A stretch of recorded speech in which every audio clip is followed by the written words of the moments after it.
இந்த வீடியோ பற்றி ஒரு லீகல் அனாலிசிஸ் பண்ணலாம் வாங்க. நான் அட்வொகேட் கால்வின் ஜோன்ஸ்.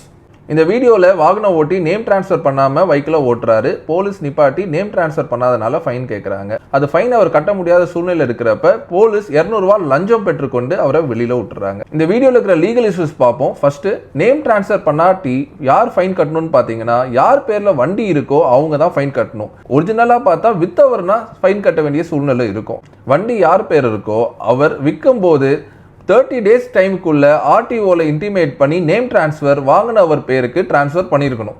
இல்லாட்டி புதுசாக வண்டி வாங்கினவர் ஏற்படுத்துகிற டிராஃபிக் ஃபைன்ஸ் ஆர் ஆக்சிடென்ட் பண்ணியிருந்தால் அதுக்கேற்ற காம்பன்சேஷன் எல்லாமே நீங்கள் தான் கட்ட வேண்டிய சூழ்நிலை வரும். இந்த வீடியோவில் போலீஸ் ஃபைன் கேட்டிருந்தாரு. அப்படியே நீங்கள் ஃபைன் கட்ட வேண்டிய சூழ்நிலை வந்தாலும் 60 days டைமுக்குள்ள நீங்க ஆன்லைன்ல ஃபைன் கட்டிக்கலாம். மூணாவது, அந்த வீடியோல போலீஸ் 200 ரூபா லஞ்சம் கேட்டிருக்காரு. அதனால வாகன ஓட்டியோ 200 ரூபா லஞ்சம் கொடுத்திருக்காரு.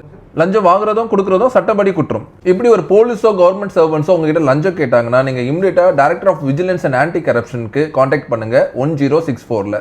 நீங்க இந்த மாதிரி காசு கேட்கிற ஆளுக்கு அகேன்ஸ்டா புகார் பண்ணுங்க. அப்படி நீங்க புகார் பண்ணீங்கன்னா டிவிஎஸ்சி ஆஃபீஸர்ஸ் எப்படி ட்ராப் செட் பண்ணலான்ட்டு உங்களுக்கு கைட் பண்ணுவாங்க. அப்படி லஞ்சம் பெற்றுக்கொண்ட ஆஃபீஸர்ஸ் இமிடியேட்டா அவர் வேலையிலிருந்து சஸ்பெண்ட் செய்யப்படுவார் அண்ட் அவர் மேல கிரிமினல் ஆக்ஷன் எடுக்கப்படும். லா இஸ் அ பவர்ஃபுல் வெப்பன். எல்லாரும் தெரிஞ்சுக்கோங்க. என்ன ஃபாலோ பண்ணுங்க.